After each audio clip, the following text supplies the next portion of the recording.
Shalom, selamat pagi, selamat siang, atau selamat sore, selamat malam bagi saudara. Selamat berjumpa kembali di program 40 hari yang akan mengubahkan hidup saya dan saudara, mengubahkan kita semua dengan menggunakan pedoman buku hidup yang digerakkan oleh tujuan Purpose Driven Life. Hari yang pertama kita akan membahas tentang untuk apa saya ada di bumi ini.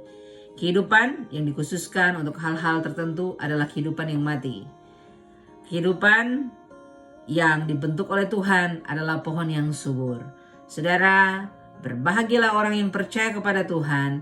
Mereka seperti pohon yang ditanam di sepanjang tepi sungai dengan akar yang menjangkau jauh ke dalam air. Pohon-pohon seperti itu tidak terganggu oleh panas atau kekeringan yang panjang selama berbulan-bulan. Daunnya tetap hijau dan langsung menghasilkan buah yang lesat. Ini ada Yeremia 17 ayat 7-8 dengan menggunakan New Living Translation. Saudara-saudara, hari pertama belajar tentang segala sesuatu dimulai dari Allah. Semua dimulai dengan Tuhan untuk semuanya. Benar-benar segalanya. Di atas dan di bawah, terlihat dan tidak terlihat, semuanya dimulai dari dirinya. Dirinya Tuhan dan menemukan tujuannya dalam dirinya. Saudara, diawali dengan kata, ini bukan tentang kamu. Tujuan hidup Anda jauh lebih besar daripada kepuasan pribadi Anda, ketenangan pikiran Anda, atau bahkan kebahagiaan Anda. Ini jauh lebih besar dari keluarga Anda, karir Anda, atau bahkan impian dan ambisi Anda. Jika Anda ingin tahu mengapa Anda ditempatkan di planet ini, Anda harus mulai dengan Tuhan. Anda dilahirkan oleh tujuannya dan untuk tujuan Tuhan. Pencarian untuk tujuan hidup telah membingungkan begitu banyak orang, bahkan selama ribuan tahun. Itu karena kita biasanya memulai dari titik awal yang salah, yaitu diri kita sendiri. Dalam buku ini, Rick Warren mengajukan pertanyaan yang mementingkan diri sendiri seperti yang saya inginkan. Dia berkata, kami mengajukan pertanyaan yang mementingkan diri sendiri seperti apa yang saya inginkan. Apa yang harus saya lakukan dengan hidup saya? Apa tujuan saya? Apa ambisi saya, impian saya untuk masa depan saya? Tetapi berfokus pada diri sendiri tidak akan pernah mengungkapkan tujuan hidup kita.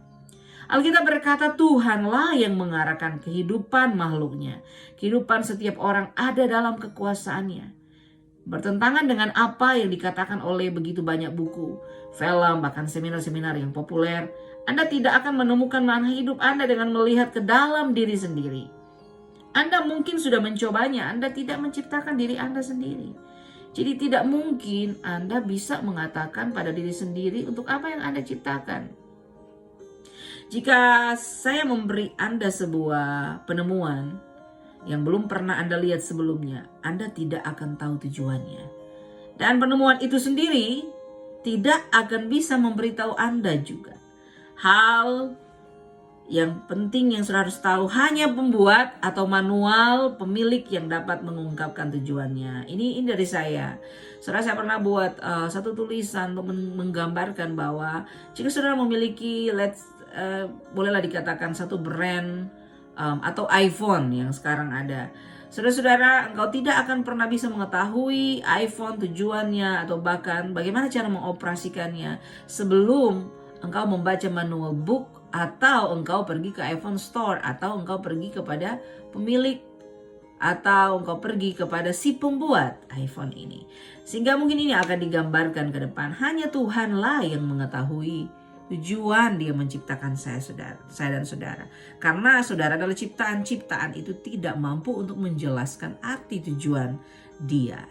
Saudara, hanya di dalam Tuhanlah kita menemukan asal-usul kita, identitas kita, makna kita, tujuan kita, kepentingan kita, dan nasib kita. Setiap jalan lain mengarah ke jalan buntu. Anda diciptakan untuk Tuhan, bukan sebaliknya. Bukan Tuhan diciptakan untuk Anda. Dan hidup adalah membiarkan Tuhan menggunakan Anda untuk tujuannya.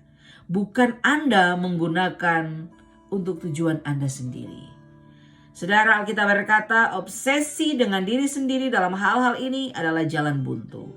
Perhatian kepada Allah menuntun kita ke tempat terbuka, ke dalam kehidupan yang luas dan bebas.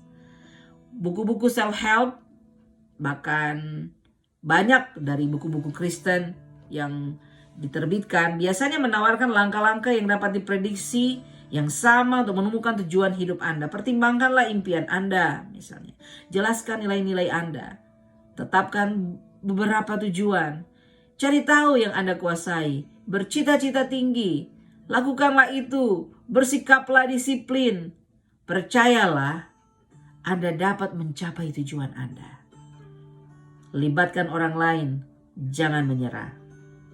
Saudara, tentu saja rekomendasi ini sering kali membawa kesuksesan besar. Anda biasanya dapat berhasil mencapai tujuan Anda jika Anda memusatkan perhatian pada tujuan itu. Tapi menjadi sukses dan memenuhi tujuan hidup Anda sama sekali bukan masalah yang sama. Anda dapat mencapai semua tujuan pribadi Anda, menjadi sukses besar dengan standar dunia, dan masih kehilangan tujuan yang diciptakan Tuhan. Kau akan kehilangan tujuan Tuhan menciptakan Anda. Anda membutuhkan lebih dari saran dari begitu banyak orang. Secara spontan, Alkitab berkata, swadaya sama sekali tidak membantu. Pengorbanan dirilah adalah cara saya untuk menemukan diri saya sendiri atau diri sejati Anda. Ini bukan buku self-help. Jadi Rick Warren katakan ini bukan buku. Jadi kalau saya boleh sampaikan ini perenungan 40 hari ini bukan membahas tentang buku self-help. Ini bukan tentang menemukan karir yang tepat, mencapai impian Anda atau merencanakan hidup Anda. Ini bukan tentang bagaimana Anda menjejalkan lebih banyak kegiatan ke dalam jadwal yang kelebihan waktu saudara. Sebenarnya ini akan mengajarkan Anda bagaimana melakukan lebih sedikit dalam hidup Anda dengan berfokus pada apa yang paling penting. Ini tentang menjadi seperti apa Tuhan menciptakan Anda. Lalu bagaimana Anda menemukan tujuan Anda diciptakan? Anda hanya memiliki dua opsi. Opsi pertama, Anda adalah spekulasi. Inilah yang kebanyakan orang pilih. Mereka menduga, mereka mendebak, mereka berteori.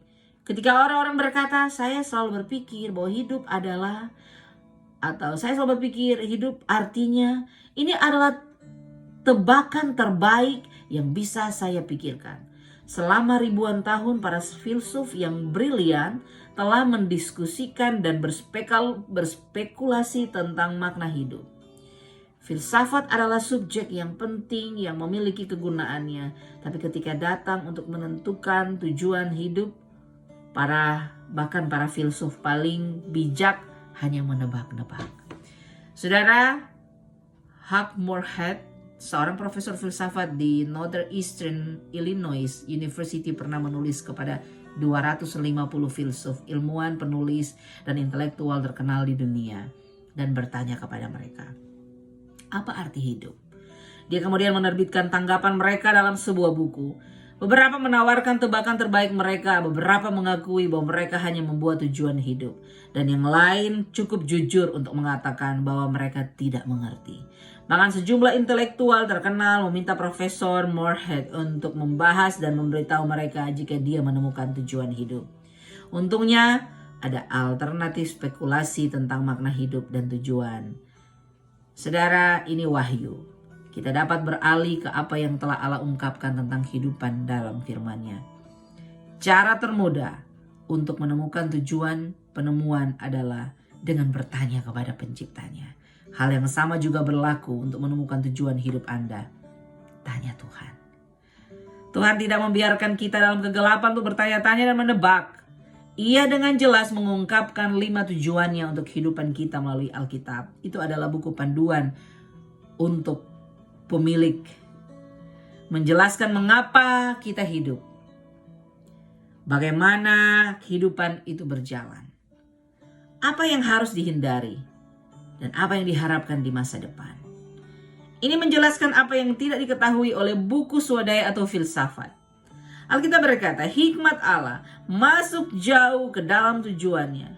Ini bukan pesan terbaru, tapi lebih seperti yang tertua. Apa Tuhan bertekad sebagai cara untuk menampilkan yang terbaik dari dalam diri kita? Tuhan bukan hanya titik awal kehidupan Anda. Ia adalah sumbernya. Untuk menemukan tujuan hidup Anda harus beralih ke firman Tuhan, bukan kebijaksanaan dunia. Anda harus membangun hidup Anda di atas kebenaran kekal, bukan psikologi populer, motivasi, sukses, atau kisah inspirasional. Alkitab berkata, di dalam Kristuslah kita menemukan siapa kita dan apa yang kita hidupi. Dan sebelum kita pertama kali mendengar tentang Kristus dan menaikkan harapan kita, Dia memperhatikan kita, memiliki desain pada kita untuk kehidupan yang mulia. Sebagian dari keseluruhan tujuan, Ia bekerja dalam segala hal bagi semua kita. Aku berkata di dalam Kristus, karena di dalam Dialah kami mendapat bagian yang dijanjikan, karena dari semula ditentukan untuk menerima bagian itu sesuai dengan maksud Allah, dan di dalam segala sesuatu bekerja menurut keputusan kehendaknya. Efesus 1 ayat 11. Saudara, ayat ini memberi 3 wawasan tentang tujuan Anda. Pertama, Anda menemukan identitas dan tujuan Anda melalui hubungan dengan Yesus Kristus. Jika Anda memiliki hubungan seperti itu, saudara, nanti ke depan akan dijelaskan bagaimana memulainya. Yang kedua, ayat ini memberikan Anda pemahaman bahwa Tuhan memikirkan Anda jauh sebelum Anda memikirkan Dia. Tujuannya untuk hidup Anda mendahului konsep Anda. Dia merencanakan sebuah rencana yang terbaik. Dia merencanakan sebelum Anda ada, tanpa masukan Anda. Anda dapat memilih karir, pasangan, hobi, dan banyak bagian lain dalam hidup Anda, tetapi Anda tidak bisa memilih tujuan. Tujuan hidup Anda yang ketiga, dengan tujuan kosmik yang jauh lebih besar yang dirancangkan Allah untuk kekekalan. Tentang apa buku ini? Saudara, Andrei Bitov, seorang novelis Rusia, tumbuh di bawah rezim komunis yang ateistik. Tetapi Tuhan mendapat perhatiannya pada suatu hari yang suram. Dia mengenang pada usia 27 tahun saya ketika mengendarai metro di Leningrad, sekarang jadi Santa Petersburg. Saya diliputi oleh keputusasaan yang begitu besar sehingga hidup seakan berhenti sekaligus, mendahului masa depan sepenuhnya. Apalagi makna apapun, tiba-tiba dengan sendirinya sebuah frase muncul, tanpa kehidupan Tuhan tidak masuk akal. Mengulanginya dengan takjub, saya naik ke frase seperti tangga yang bergerak keluar dari metro dan berjalan ke cahaya Tuhan. Anda mungkin merasa kegelapan ada di depan saudara karena Anda tidak tahu tujuan hidup Anda. Selamat, Anda akan berjalan menuju cahaya. Inilah hari pertama, saudara, kita belajar untuk mengikuti tujuan Tuhan. Kiranya saudara akan mengikuti video-video selanjutnya untuk menjelaskan 40 hari ke depan kita akan memiliki hidup yang penuh dengan tujuan, yaitu tujuan Tuhan. Selamat menikmati hari dan Tuhan Yesus memberkati.